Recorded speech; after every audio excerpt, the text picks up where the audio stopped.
It may not be the hardest thing in the world to buy recruiting, TA, HR tech, but it isn't the easiest thing in the world. There are just about 4.3 bajillion vendors out there selling you something.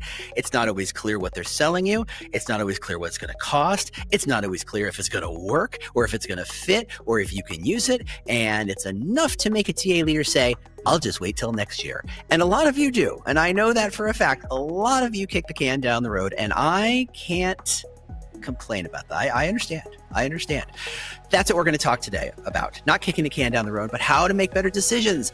It is really hard. There's a lot of good information, and we've entered a world in which every vendor is a thought leader and talks about how everything should work, and it makes it even harder for you to make better decisions. So what we're going to talk about today is how to make better decisions, how to make better choices when it comes to buying your recruiting tech. If you are thinking about making a major tech purchasing decision and it's turning your stomach in knots, yeah, we understand how that works. Welcome to the People MBA, the show helping TA leaders get their seat at the table. This episode on making sense out of tech tool buying is brought to you by Gem. Let's go to the voicemail. You've reached the People MBA. We're out shopping for our new global headquarters, so go ahead and talk after the beep. Hey, James and Brian. This is Mike from Fathom. I'd love to get your take on something I know a lot of us are wrestling with right now. How can TA leaders make smarter technology decisions? What do you think are some of the key factors or principles they should consider to ensure they're choosing the right tools for them and their organizations? I'd love to get your thoughts. Cheers, guys. All right. So as you heard, we're ready to talk about how to buy recruiting, TA, HR tech. We're not going to give you any examples of what to buy because we can't, as you'll discover. Everybody needs something different, and that's kind of important. Anybody who tries to tell you it's a one-size-fits-all, yeah, ask better questions. But today we're going to talk about that. And I am joined, as always, by Brian, our lovely co-host, my lovely co-host who is apparently in a whole new den somewhere. Where are you, in somebody's rumpus room? Where are you today? What's a rumpus room? I feel like we need to come back to that. It sounds like the 1970s to me. That's all I know. It looks amazing, doesn't it? Look, it's so cool because like this doesn't work, and No. this is like it's a podcast room I'm in London Waterloo. It's like you're in Brewdog. It's like you're in an IKEA podcast set. That's funny. Well, if IKEA made podcast sets, it is a design. Like, there's a couple of lights and stuff like that. There's an on-air sign, which That's is nice. quite cool, which I'll probably put on Instagram soon. But apart from that, nothing's working. Apart from the fact that I'm in like a soundproof room, it's a quiet place. But anyway. But look, you are perfectly positioned to help answer these questions because you actually do and have sold and bought a lot of HR and recruiting tech. I have never sold recruiting tech. I have been part of the buying process, so I understand the pains. I understand how much fun it is. So I think together we're going to come up with some good ideas and good strategies on how to make better choices. Yeah, I think so. And, I'll have to sort of check myself. I might be biased in some places, so it'd be interesting to see whether we entirely align. But I think there is a perception that buying TA tech now feels harder than it used to be. I'm not so sure about that. There's definitely more choice. And there's definitely a million different ways to configure an HR tech stack. I mean, let's face it, there's people that exist just to consult on your tech stack and give you advice and all the rest of it that make a great living, Yes, they do. So, yeah, and for me, it's almost like, do you remember years ago, the stereo systems, you could buy individual layers of your stack and buy the best, like, Technics turntable and Bang & Olufsen speakers and all that kind of stuff. And so the argument is, do you select the elements of tech best in class and put your own thing together and be responsible for putting it all together and keeping it together? Or do you do end to end where you're dealing with one relationship, but like you can't possibly get best in breed of all of the things across the spectrum, but you get one throat to choke, so to speak. You have one person to point to and say, that broke, that it's all you. You can't blame anybody else. So what are you going to do about it? I mean, that's an interesting analogy because in my experience, usually it's exactly what you do want to do. You end up Yeah. wanting to choke somebody's Yeah, throat if yeah. you go for the end-to-end, because you can't be best in class at every sort of aspect. There's always a weak link in the chain, Yeah. So I don't know. Yeah. Where do you take the conversation from here? I mean, do you think it's harder than it used to be? Oh, absolutely. I think you're right. The amount of choice out there is flat out mind-boggling. Just go to any conference, and I know HR Tech's coming up, and I got to imagine most people are going to walk around like they cannot believe. And one, the level of technology is amazing. The stuff it can do is amazing. But you know what's more amazing? The stuff they say it can do. The claims being made, the sprinkling of all this technology and AI and wonderful stuff that make it sound like it's going to all but brush your teeth for you in the morning. Like it's going to do all this wonderful stuff. And then you go, okay, so what does it do? And when you see it, you go, oh, it does that. And I think there's such a gap between the claims being made and the actual thing it does is really complicated. On top of that, look, if you sell a scheduling tool, there's a lot of people you can buy it from, sell it to, but there's also a lot of people selling scheduling tools. So what's the best way to compete? To put yourself on a higher level. You don't sell scheduling tools, you sell time. Now that sounds fantastic, but if I see 5 companies selling me time, I got no clue what I'm buying. I got no clue what they're selling. I got no clue how it's helping me. And it actually, that level of marketing just convolutes and muddies the water so much. Do you think that's the biggest challenge these days? Because you and I were at a conference together recently, and we purposely walked the halls just to see what was going on together. Like I was in that hall, as a brand and a company, but we were looking around, and I've got to be honest, I didn't know what 80% of those other companies did, and it was actually difficult to figure that out just by walking past and reading the headlines of the exhibition center. Do you think that's part of the buy-in challenge at the moment, where there's a little niche in a niche of a thing on a thing, where it's like, we do this and we save you time. It's like, oh my God, how do we get to a very explicit features and benefits sort of place of understanding? Where do you fit in the landscape? Is it even possible to fit you into what I'm doing? And is the investment going to be worthwhile? Or is it just another relationship to manage and a thing that's a nice to have? Mm-hmm. But actually, if we're honest, a lot of TA leaders, and I think a lot of TA leaders would back me up here, getting 100% of the value out of what they've already got, almost maybe impossible. Just 20%, 25% of the benefit of what they've already got is probably the biggest challenge / opportunity that they're faced with. Yeah, way back when I cut my teeth at the beginning of my recruitment, marketing, employer brand career, I was working for the agency, and the agency sold a big, expensive career site platform that many of you know what I'm talking about, and I don't have to name names because they didn't pay me, so I'm not gonna. Anyway, they would have these 3-year contracts, and they knew because it happened over and over and over again. 6 months before the three-year contract was over, they had to say, okay, time to shift gears. It's time to resell, because a lot of these companies would say, what exactly does this platform do?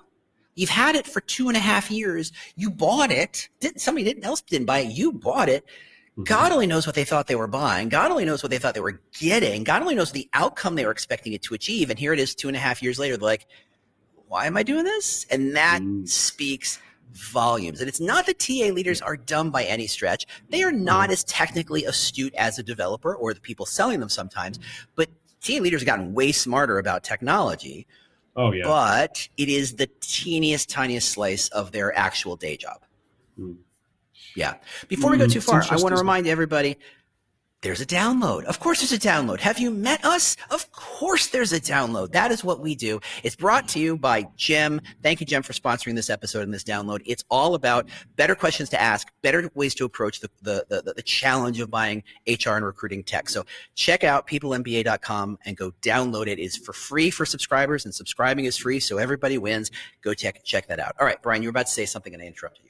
Yeah. So before we jump into this, the meat, and get to some really tangible sort of guidance on this, do you think part of the challenge at the moment is technology and innovation is moving so fast that if you buy something based on the latest whistle and bell, it's going to be outdated in 6 months anyway. If that. So yeah. So And given it's how almost some like, of these things take at least 6 months to install.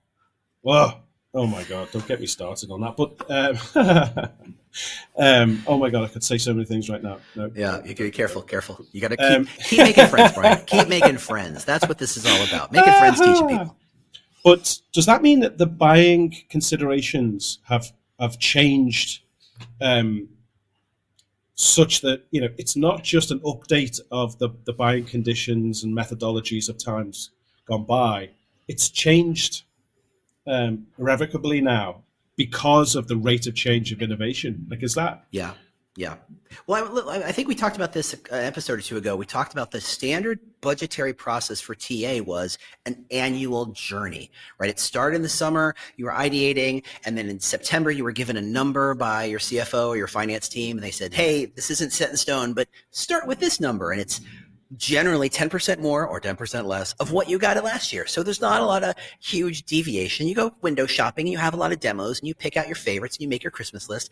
And then you say, okay, here's my budget. And that's November. And December, January, February, they say, okay, here's your actual number. Go and buy stuff. And you buy it. And by the time you get through procurement and legal and all the other fun stuff that comes with buying stuff, it's summer again. And guess what? The journey starts again, which means it started in the summer to ideate and to think what you wanted, and you didn't get the value to the next summer.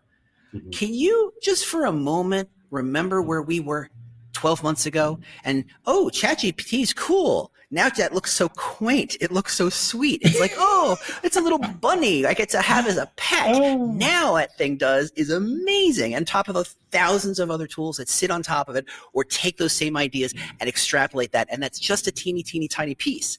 Mm-hmm. Of course, HR and TA have got to be terrified that when they make this choice, they are locking themselves in, usually for a multi-year contract, and they have zero clue what the future looks like. Yeah, so that is daunting. So just on that, right? I'm gonna put forward a thesis.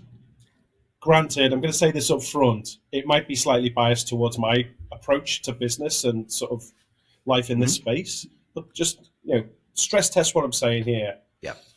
I think now, I used the music analogy a while back. I think selecting the big pieces of tech that are going to serve you the best and the most. The tentpoles. Yeah, the tentpoles. Good way of selecting those individually and having best practice individuals. However, if they already have a strategic partnership. And I'll use Gem as the example because they're a strategic partner of Happy Dance. I'll try not make this a sales pitch for Gem by any means. But the fact is, I have confidence that they can stand something up really quickly. It already integrates with Happy Dance seamlessly, and like we get on famously and all the rest of it. If there's a problem, we figure it out between us.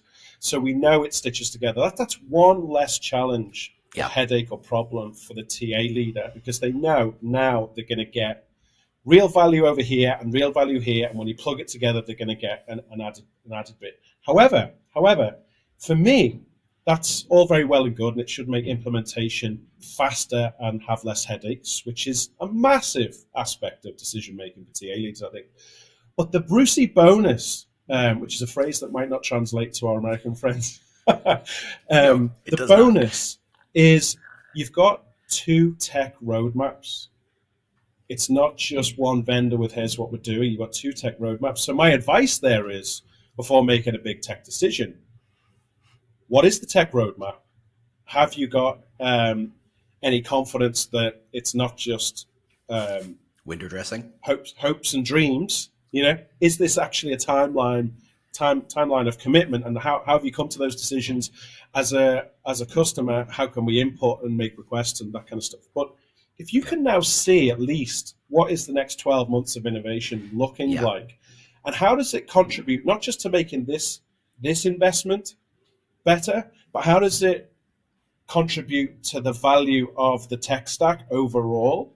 Yeah. For me, that's going to give you some semblance and some confidence that, okay, I'm going to sign a contract here and I get peace of mind for that period of time. And I know I'm not going to stand still, and I know everybody's going to play nice together. So anyway, in short, my stance is select the big tent poles that you need. Look for best practice individual vendors, but look for some element of strategic partnership so you know there's cohesion and you know there's existing relationships, and insist on seeing a tangible tech roadmap for each and think about how that's going to benefit and align with the priorities of what you're trying to achieve internally. So what do you think? What's the pushback? That makes me think it.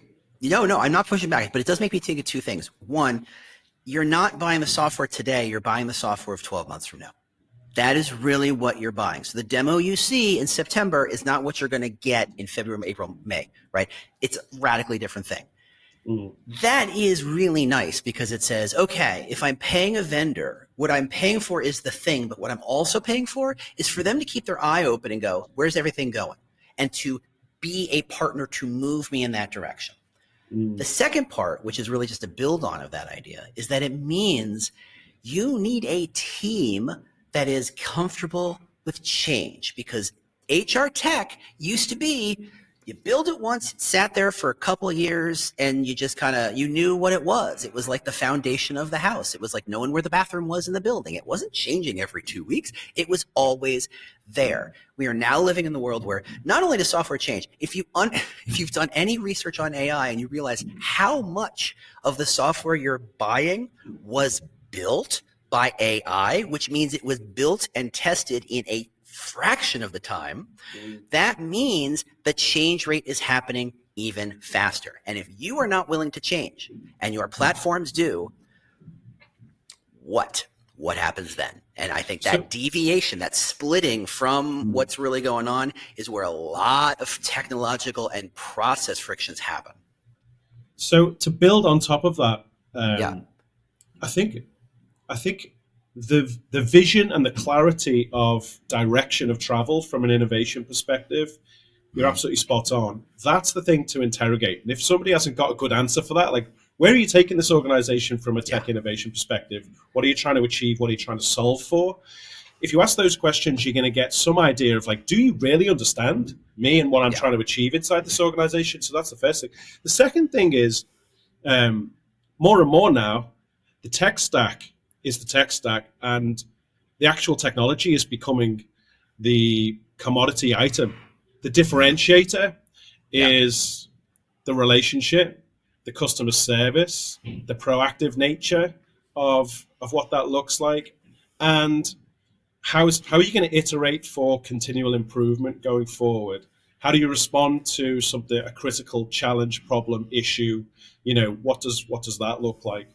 I think we are absolutely sprinting towards an HR tech world where actually it's not the tools, it's how you use the tools, and the customer service layer and the relationship on top is what's going to be the differentiator and the thing that makes a difference between making a tech stack sing and dance and actually get results, or just living with it and sort of trying to deal and bumble through. Because let's face it, in HR tech, let's take the last 10 years.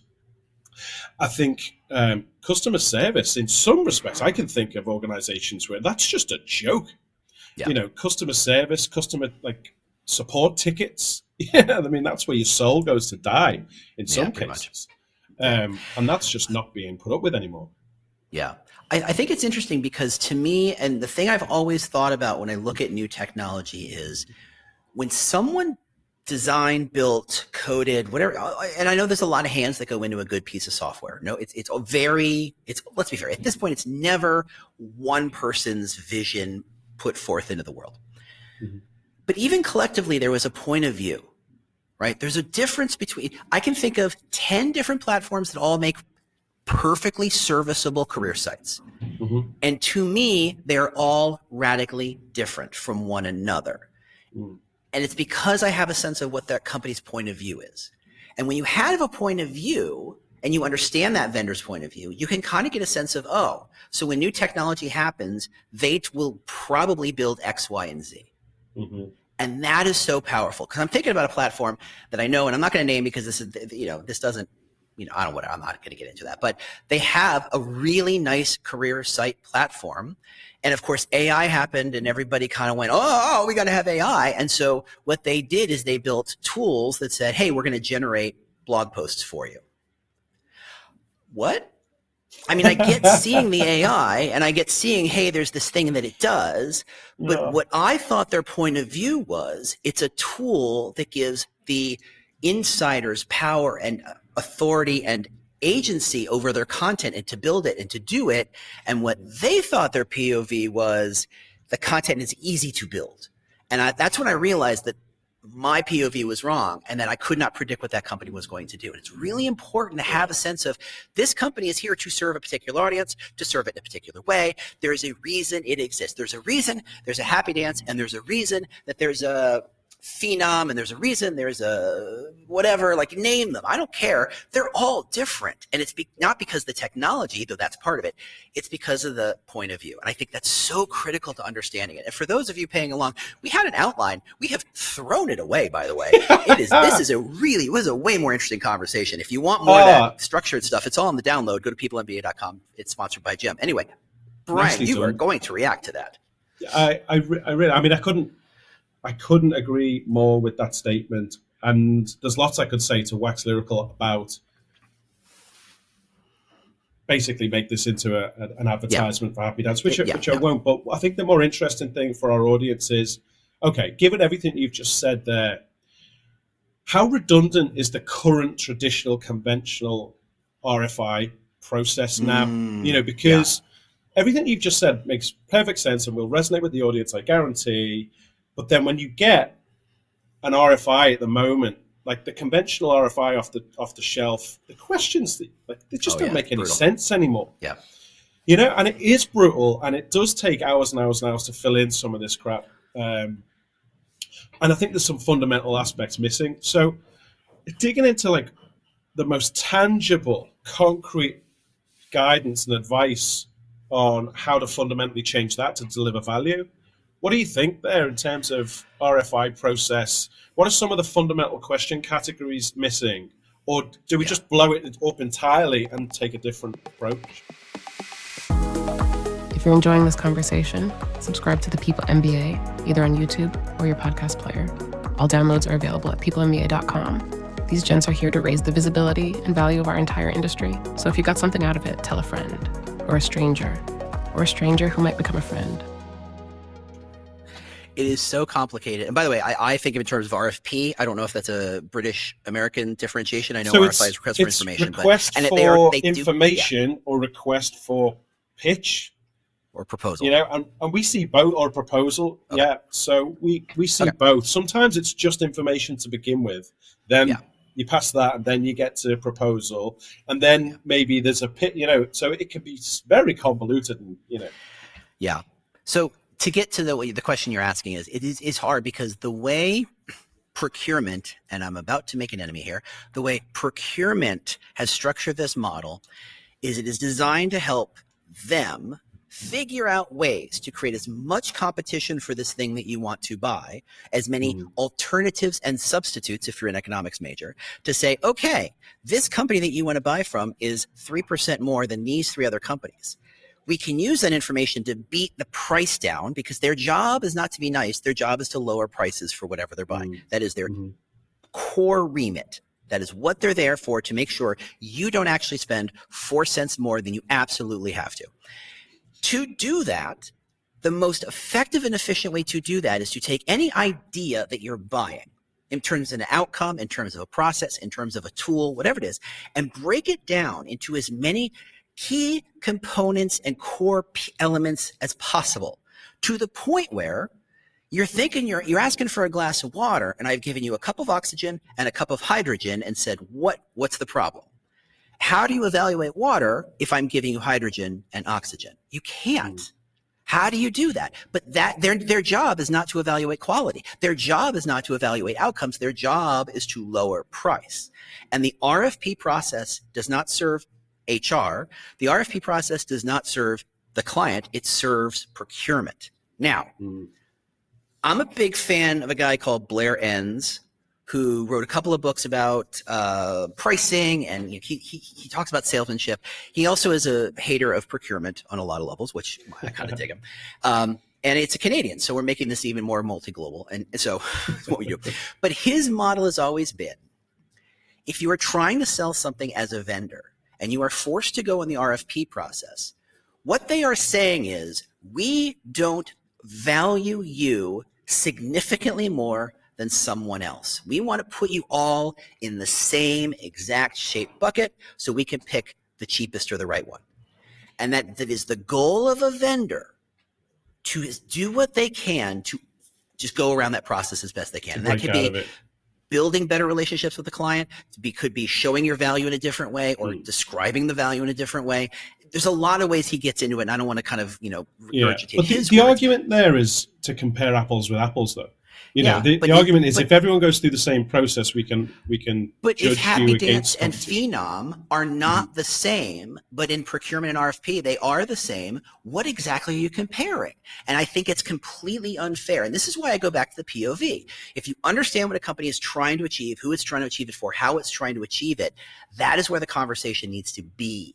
Not is the ability to post a post 2 cents instead of 1 cent. Like, that's not. So what's the learning and advice to a TA leader listening to this, who's now just more frustrated than they were at the start of the conversation? Because I'm sorry to kind of ramp you up about your frustrations with procurement. Yeah, I feel you. You're right. I the bear a bit.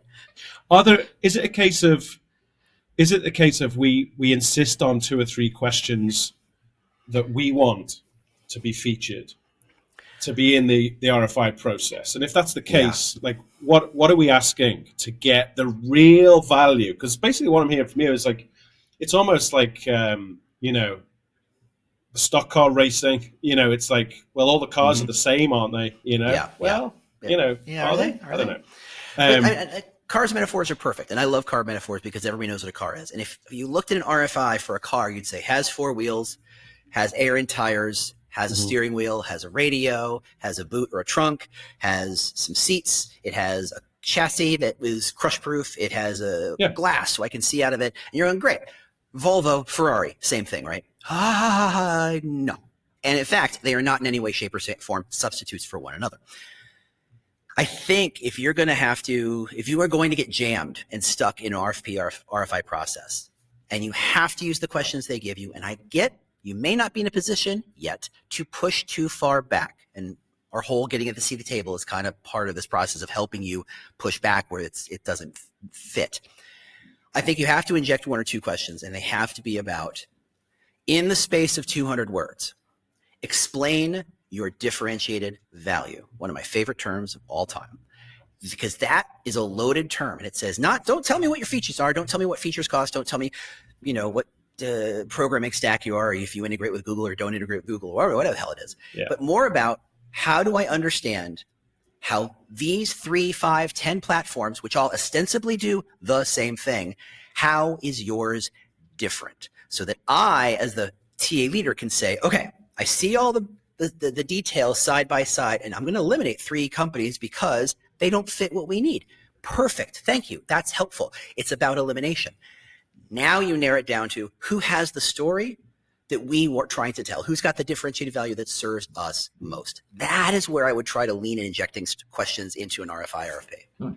So I don't disagree with what you've just said, but I've got a slightly different take on it. Yeah, but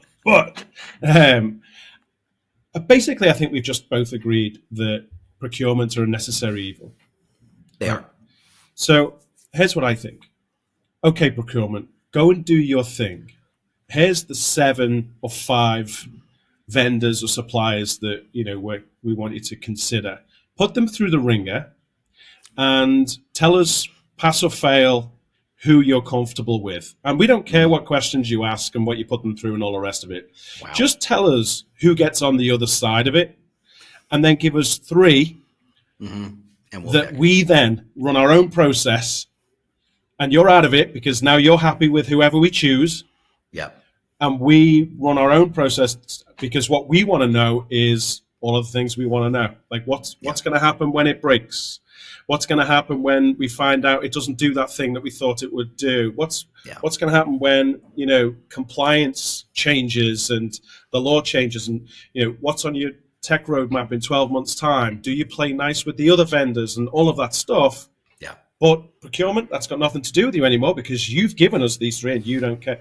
And they're all vital. And I think if it's separated from hygiene to common sense, practical, what's the right solution and what's the relationship looking like, I think then everybody wins, And then procurement are going to want to come in at the 11th hour and try and get 3% knocked off the, whatever. Yeah. But we've all been at that rodeo and we know what that looks like. Yeah. So I would separate it and just make that distinction. I think that makes perfect sense. And I completely abide by that. I think procurement will have some issues because I think given that their remit is to lower prices, that power exists on the back end, not the front end. And so they like to lean a little more on the back end rather than the front end. That being said, I'm going to introduce a new subject, but taking off from this idea of RFP. I don't know if you've read the book Jolt, The Jolt Effect. Fantastic book. I highly recommend it for anybody who's in sales. But it is this idea that so COVID happened and all these sales calls suddenly got funneled through some technology like Zoom type tools, right? So suddenly all these platforms were being able to record sales calls.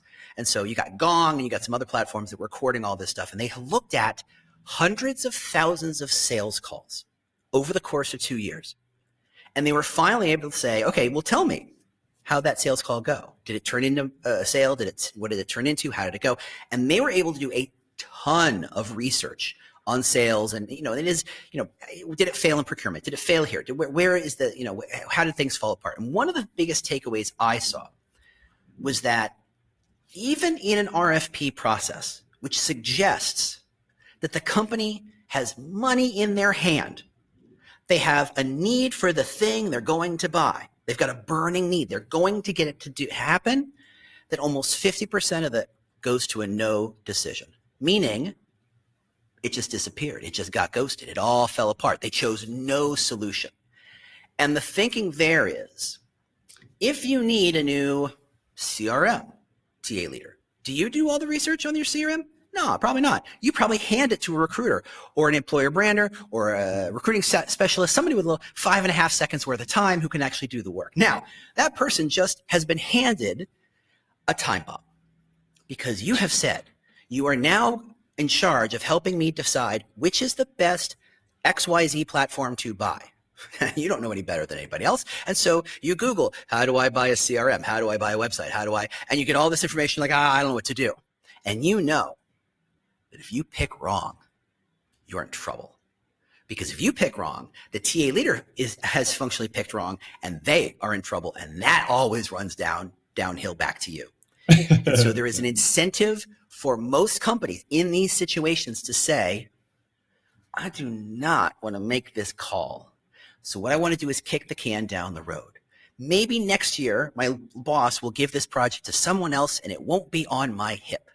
It won't be a problem I have to solve.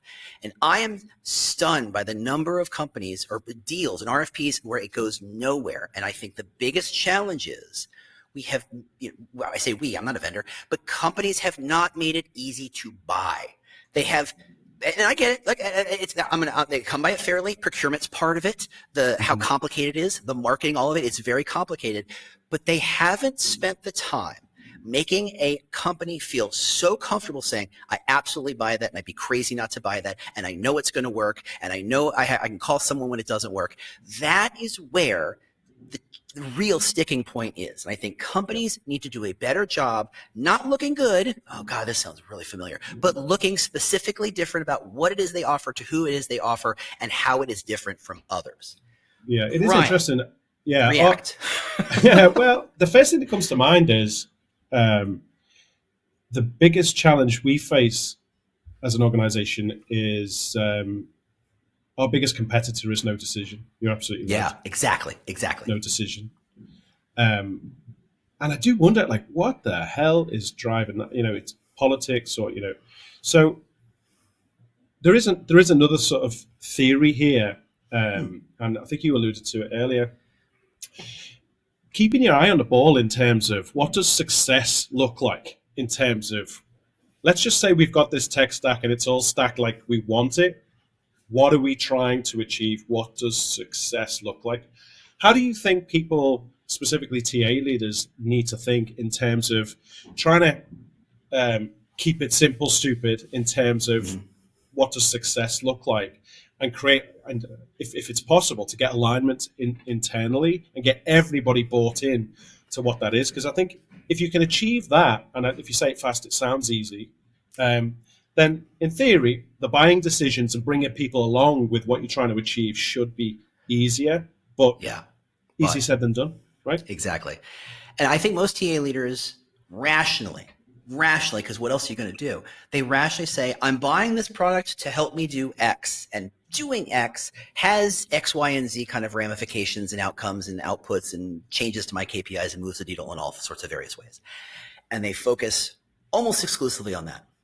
And I think the missing piece to all of this, and Brian, I know you got some stories for what I'm about to suggest, is that it's all well and good if rationally buying this tool gets you those outcomes. But what happens when your team doesn't want to use it? When they've decided, this is stupid, I don't want to do this, I'm not going to use this stuff, I like the way I used to do it, why are we changing so much? If you can't get your team excited for this change and for this new technology, don't spend the money. Oh, absolutely. I mean, you can take that philosophy and principle into every aspect, can't you? I mean, How many times have you seen an employer brand be built in isolation, and then you expect hiring managers and recruiters to be your biggest champion and help you activate Don't make me with cry. vigor and excitement and enthusiasm? Cry. But it's it's the perfect analogy, those that, and then it launches and people are just like, what? You want me to do what? No. I'm going to carry on saying the same thing that I've been saying because it works. And So resistance to change is just a good old fundamental human thing that we all just need to sort of accept. Unless, of course, you start where you tend to end. And you bring people along and say, hey, we have an opportunity to improve things around here. What are your biggest pain points, frustrations, challenges, issues? If we had a tool, what would you want it to do? Like, how could I make your life better? And then if you bring people along with, do you know what you just said? Well, that's going into our RFI process, and I'm going to solve that for you because I think that's really interesting. Oh, by the way, we've narrowed it down to 3. Here's what they said in answer to your questions. What do you think is the best answer here? And is there any other follow-up? Bring people along. Then, great people, some great people will deliver something and present something and you walk away thinking, wow, they're smart. But the best people, they'll deliver something and the audience walks away feeling smarter themselves. Yes. Right? Yes. How do you create an environment where that's the outcome? And I think that's part of the challenge, and we've seen this. And that's partly the vendor, and that's partly the TA leader's job. That is internally, a joint experience. Absolutely. So hold on, nuts and Brian. bolts, tactical. Go on. Okay, go ahead. Nuts and bolts, practical, tangible time of, what are some of the things that vendors and suppliers won't tell you, and what are some ways to hack this process? What are the critical things to look out for, the questions, the killer questions to ask and to make sure are nailed on when you're making these buying decisions? There are so many. And then it is a game of asking better questions. Very often, here's the challenge. You're a TA leader. You have incredibly deep knowledge of your company, its politics, its inner workings, the processes, how it all fits. You know your company inside and out. But you don't know 100 companies. You just know the one. Maybe you know what you used to do 3 years ago, 4 years ago. The vendor has a broad perspective because they talk to 5 companies just like you every single day. And they're asking them generally the same kinds of questions. So for me, because I think that sense of relationship and understanding what their point of view is and understanding what this is, not the nuts and bolts of what does it do and how does it do it, because I think you're smart enough to kind of, in a demo, in a Q&A session, suss that out, right? The real question is, tell me how most people use this. Tell me how other companies find success with this. What do they like about this tool? What do they not like about this tool? Where is the challenge here? And I think that starts to open the conversation up a bit. And I think the other side of that conversation is Can you tell me 2 or 3 other companies who do something very similar to you and how they are different and who they are perfect for? This gets back to POV. It gets back to your position, your differentiated value. There are dozens of scheduling tools. They can't all be the same, can they? Some of them are perfect fits for somebody, but if they all say we're the best scheduling tool, how do you pick? And those are the kinds of questions that get beyond the, hey, was this built on J+ or C++, or is this a blah, blah, blah, blah. I don't know. Ruby on Rails. I don't know if they even use Ruby on Rails anymore. I don't even know. But like that, who cares? What you need to know is this the right fit for me and my situation? And if you can pull out from them, understanding, one, what's your broader perspective on what's going on and with all the people you talk to, and 2, how do you differ? You are way ahead than most people buying tech right now.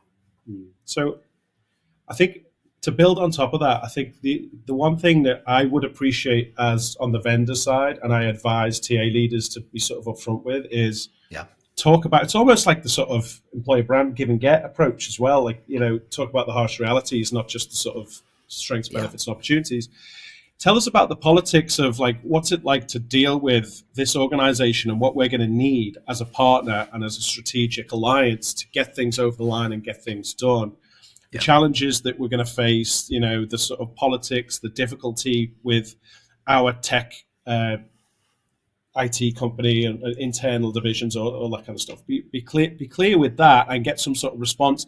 Tell me a story when you've overcome something similar to the culture that I'm describing. Our company is this size where, we were started in Japan. These are our principles, and these are our highly regulated. Norms. We're not well regulated. We're very collaborative. We're very consensus driven. We're very autonomous. Exactly. There's so many ways. All of that stuff. And, tell me a story when. And then one of my favorites actually is, I want to speak to one of your customers that have had a significant problem in the last 6 months. And for me, I got a lot of vendors just like will come out in cold sweats with that. But you know what? It's such a great opportunity to understand how you deal with challenges. Was it responsive? Like, was it, collaborative in navigating a challenge or the rest of it? Like, how was it solved for? What's the relationship like afterwards? Everybody. Let's be clear. Everybody has a customer like that where they've had a significant problem in the last 12 months, right? And it's not about the problem. It's how you solve the problem and move forward with a relationship that's positive. For me, there's no such thing as a perfect engagement, right? There's no such thing as a perfect install. It doesn't. They're not Lego pieces, man. They don't just click and you're done. There's a million elements that can go wrong. So if the question isn't, will it go wrong? But the question is, I know it will go wrong on some level. How will we overcome? It's not about, I need to find that one client I had from 6 months ago where we solved a big problem. It says, hey, I want to share with you my client list so you can talk about where do the challenges happen and how do we overcome them. I think that makes perfect sense. Absolutely. Plus, if you're an organization in transition and change, and you're signing a 3-year contract, you want some comfort that your partner can pivot and be agile, and the world might be different inside your organization in 6 months. How have you dealt with that in the past? And it's a great way to eke out any hidden costs or any challenges that might, delay things or, as I say, cost you more money or all that kind of stuff. Like, you want to know the rocky road of, if we're in this together, how's it going to feel when things go wrong, or we need to pivot and change, or we need to suddenly scale up massively, which is a nice problem for any vendor, but have you got the bandwidth? All of those things. If you have those conversations and people haven't got a war story or a very good example of how they've dealt with something similar, then, it could come down to chemistry. It could come down to like the whistles and bells and that kind of stuff. Personally, I think it's a really important aspect when buying tech these days. Yeah. Well, look, if this has not been the best 40-minute conversation you've had about involving the words procurement, RFP, RFI, I don't know. What are you listening to? Because this is the best one I've ever heard, no question. So if you've enjoyed this and you want more of the nuts and bolts and how do you do it and the questions to ask, go check out the download. It's People MBA. It's all brought to you by Gem this week. Thanks so much, Gem, for being a sponsor for this stuff. we're doing it. We're moving the needle. We're trying to get everybody, all TA leaders, to understand that you don't just get your seat at the table by flipping a switch. It is a million little pieces and a million little processes, and being able to make smart choices and ask tough questions and build great relationships with your vendors is actually an element. You're building partners. If that's what it's really all about, this is how you do it. So hopefully this conversation, this download has been super, super valuable. We're just going to keep plugging along, and we hope that you get something out of it. And if this is, in fact, the best conversation you've ever heard about procurement, you have of course it is, James. Of course it is. But now you're legally obligated to tell someone. That's what I'm saying. It's the law. I'm not in charge. Somebody just wrote an executive order saying it's true. So it must be true. So please, if this is a useful conversation and you like the idea of helping TA everywhere get their seat at the table, let people know about People MBA. Brian, any final thoughts before we wrap this thing up? So I would specifically with this conversation, I'd love some feedback from TA leaders. We've covered a hell of a lot more about this topic in the download. Obviously, there's some real practical guidance in there, which I think is like superb. But you know what I really, really, really would love? I want some feedback from our procurement friends. So please, TA leaders, go and digest this. And either we've created monsters or maybe we've just greased some wheels and you can make more friends. But either way, I'd love some feedback from your procurement friends. Is this moving the agenda forward, or is it just getting one over on your procurement buddies? I want some feedback, and I look forward to that. Brian, I didn't know you needed more friends, but it's good to know. I'll introduce you around. Thanks, Even James. if it is procurement. Thank you. All right, everybody. Thanks for listening, and we will see you next week. We're having a bigger conversation. We've got a really interesting downloadable next week. Yes, that's all the teasing I'm going to give you right now. So check it out. Subscribe to peoplemba.com, and we will see you next time. Bye. It looks like Brian made some decisions on the worldwide headquarters. Do you think he'll give James a key or even the address? Anyway, thanks for watching. If this really was the best conversation you've ever seen involving the words procurement and RFP, you are legally obligated to share it with someone. It's not some city regulation. It's the law. So you might as well do it now. Tell them to go to peoplemba.com and subscribe.